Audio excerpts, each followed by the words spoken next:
Top three things this morning in my notebook. Number one, Japan. Number two, commodities. And number three, the 10-year bond yield here in the U.S. So Japan got absolutely train wrecked last night. Again, that's primarily because the yen continued to strengthen on Friday. Yes, we put out a short signal to sell the yen into Friday's close on an overbought signal, but to be clear, the yen's up 3% for the year to date, and very few people are long the yen, and moreover, very few people are short the Nikkei. So again, the Nikkei is now down 7.9% for the year to date. That's one of the worst performers in the world, and again, that would continue if, in fact, the yen strength continues. We don't think that that happens for the next 24 hours, but guess what? I'll be back in 24 hours to change my mind. Looking at commodities overall, I think if you're looking at the number one reason why stocks are going down now, it's fundamental, which is, of course, U.S. growth slowing in the face of inflation accelerating. Last week, CRB index was up 1.5%.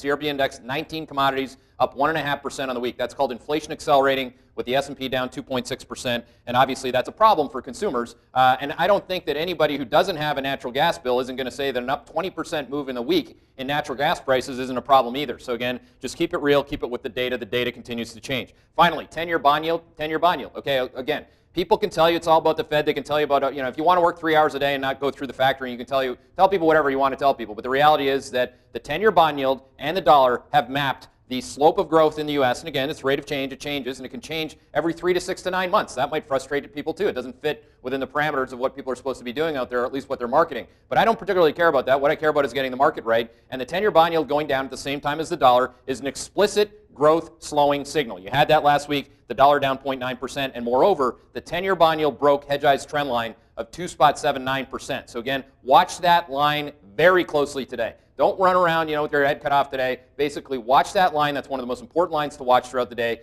10-year bond yield, 2.79%. Those are your top three things.